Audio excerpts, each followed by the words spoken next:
Well, I think it was really a new focus direction for the MPMA, where obviously we're focusing on workforce, but we really want to provide some tangible benefits to our members as well. Things that we haven't done in the past that our members will be able to see and directly, feel MPMA helping them with their workforce, with their shop floor, and just giving them more benefits as a member. So the first is going to be focused on advocacy or government relations, so something we've kind of had a focus on in the past, but now just a little bit different flavor to it, focused around the workforce development. Second is going to be on career pathways, so I kind of refer to as the funnel, so basically encouraging general society, the youth, schools, parents, educators, everyone to kind of have a better image and view of manufacturing. And then the third pillar is on training and the development of the workforce itself. So whether they're new workers getting into apprenticeship programs or incumbent workers that we need to retrain or enhance the training of our existing workforce within our existing manufacturers. Well, I think the MPMA for many years has been at the table in a lot of discussions about how do we solve some of our workforce problems, specifically in manufacturing. But I think what we're driving for now is how do we take all those discussions and start making some action items out of those? How do we bring some of those discussions into, again, our members' shop floors, into their businesses, help them with workforce-related issues? How do we help them with apprenticeships? How do we get more people excited about manufacturing so that we are acknowledging the workforce issues we do have, the shortages, and overall, how can we help our members become more successful on the workforce front? I think a key thing is, you mentioned our members, so workforce development has become such a hot button topic and a cliche statement really around the state or the country, and I think we're trying to focus on what is beneficial to our members. So there's a lot of talk everywhere about this topic and not a lot of action on a lot of fronts, so we're really just focusing on what actions can we take with our membership.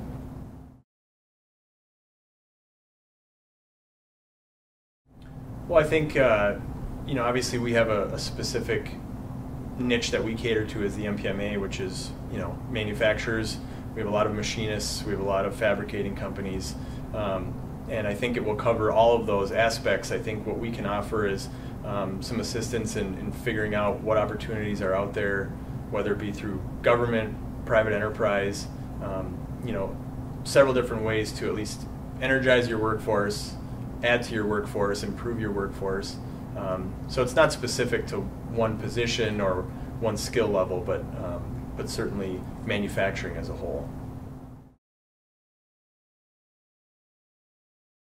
Yeah, so I mean, obviously a few years ago, MPMA started actually investing in government relations and providing lobbying support on our behalf, and Amy Wallstein has done a great job in making a lot of connections and making a lot of headway at the state capitol. And of course, last year we passed the youth skills training program that was a first step. I don't think anyone expects that to be where it ends, but it was a great step in the right direction and getting, again, more of the youth involved.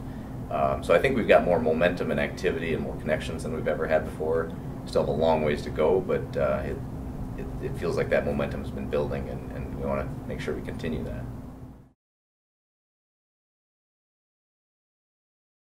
I don't expect it to look a lot different. It's just that we've focused it a little bit more. So I mean, our strategic plan is centered around workforce development, so that doesn't mean that's all we're going to focus on, but rather than just taking a shotgun approach and saying, well, we're going to have government relations, we're going to fine-tune that and focus on how we're going to benefit ourselves, benefit our workforce through those government relations. So I think it's just a fine-tuning and a little bit more focus of those efforts. Well, I think the simplest answer is that not many other people are doing it. So as much as we feel like we could be making a lot more headway and we haven't done as much as we want legislatively, if you talk to most of the other manufacturing organizations in the state, I think most of them acknowledge that MPMA is at the forefront, that they either don't want to do it, don't have the resources to do it, don't know how to do it, or just that they realize MPMA's already got the momentum and the headway, so they actually are relying on us to make that effort. And I don't think I realized that until I took this role, that a number of organizations have shared the fact that they are relying on us for that. So.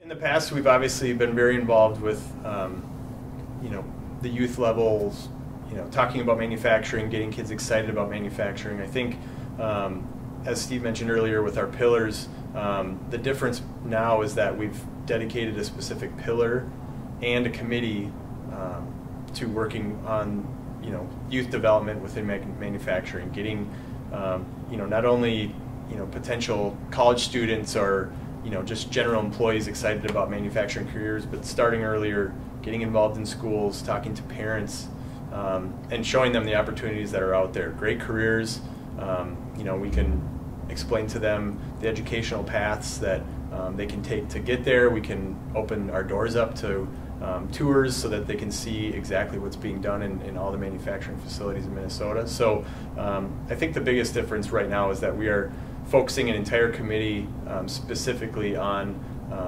the youth, trying to just educate them on manufacturing careers. But I think more of a concerted effort too. So we get, every single week we get requests for different job fairs and expos and to engage with the different schools. And I think in the past, I think we did our best to stay involved with the resources we had, but I think what we failed to do is get our 300 plus member companies to be engaged at the local level. So, at a specific high school that's 5 miles down the road from a manufacturer, we need that manufacturer to get in with that school. And I think some of the businesses are doing a great job with that, but I think a lot more need to get engaged, because MPMA itself can't be at every school, in every one of those activities. So we need to try and engage the membership, because it's in their best interest to get involved in the schools that are in their area. So. And I will mention, as a business owner myself, that it's not as time consuming as it sounds. It can be as simple as contacting the school and just being a reference for them if they have questions about the industry. It can be as simple as, like I said, opening your doors up to a tour of a handful of students who might be interested or very technical that want to just see your operation. So there's not a ton of volunteer hours or difficult planning that goes into it. It's just being a contact for your local school that really sets the foundation for that relationship.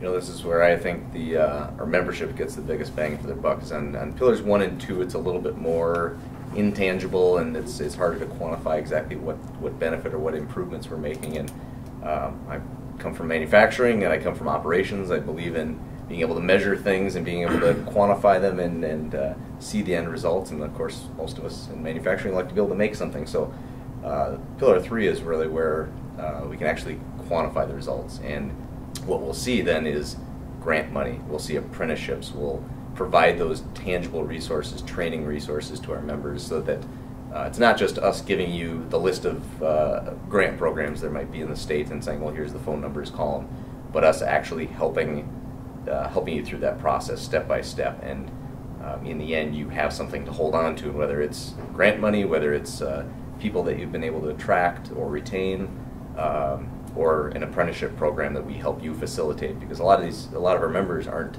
large enough or don't have the resources to be able to do some of these things on their own, and so we need to be able to help them and actually walk them through the process, get them to that end point so they can actually see the results and quantify those results. Smaller companies like my own, resources are tight, and quite honestly, time is tight. So as a business owner, you're trying to keep your employees busy, and everybody's, the grind is real, and we're always pulled in several different directions as owners. So as excited as we get about an apprenticeship program or a grant or something that will help our business, it typically falls down the list of demands and things that you can work on, especially not being cognizant of what it even takes to start that process. So I think what Steve's talking about really makes a lot of sense, in that now you have somebody who can walk you through that process, offer some guidance, and if we can make that easier, you know, a company like mine, which has never tried to do something like that, you know, I'd be all for it.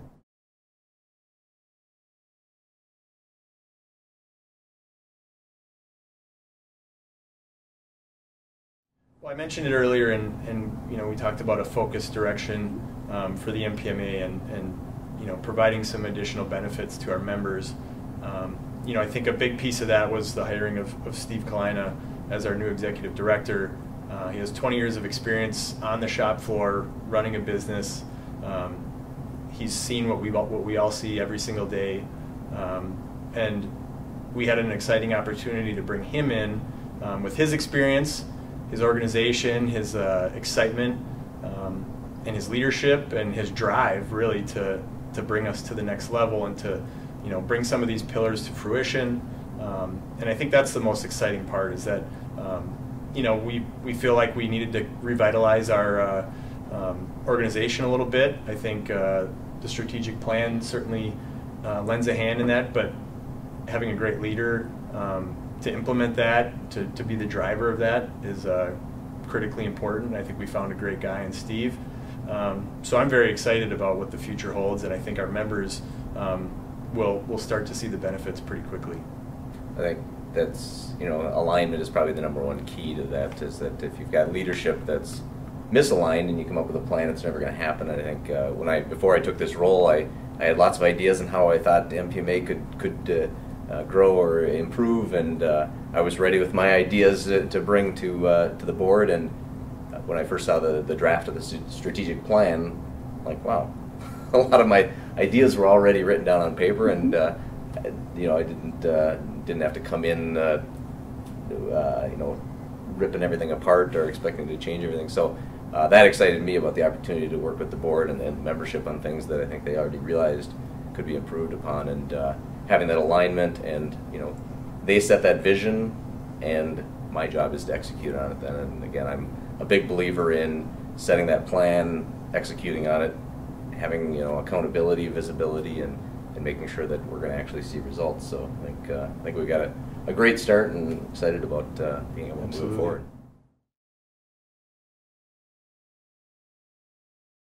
Well, I told these guys before they hired me that I'm not a very patient person, so we already got first steps pretty much started before we even kind of launched the plan. But you know, we've kind of decided or determined structure for the committees. So we've had committees in the past. We've kind of changed those up a bit and refocused them based on the strategic plan.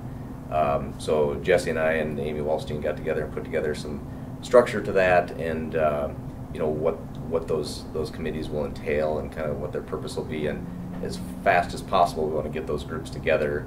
Of course, we are looking for members to be engaged participants in those committees to contribute. And so there's certain high-level objectives we've got. We need to kind of come up with more tactical things, and so I'm going to start sharing more about kind of the objectives that we're trying to reach, and then as we go, we'll start sharing with the membership what are those tactics, so they can actually see, you know, not every single step that we're going after, but at least kind of what the main steps are, and actually then start hearing and seeing the results, because they'll start seeing some of these maybe programs or training and things that we'll start offering. So I think you know, we're basically kicking off these activities in November.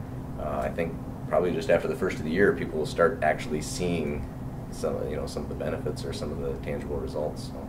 And I will just add briefly, I started with the MPMA as just a member excited about manufacturing, and I got much more out of my membership when I started getting involved in more of the groups and the events and attending. And so, you know, Steve kind of mentioned it briefly, but you know, I would ask additional members, you know, to you know, we're all tight for time, and you know, everybody's busy, but you know, any small amount of time that you want to get involved, again, whether it's just attending a program or an event, or actually showing interest in helping with one of these committees if you're passionate about it, I think that is a great way for our members to directly see what's happening, because sometimes it's hard to actually see what the group is doing from the outside, but being a little bit more involved really gives you a perspective on how much the MPMA is actually doing in the state.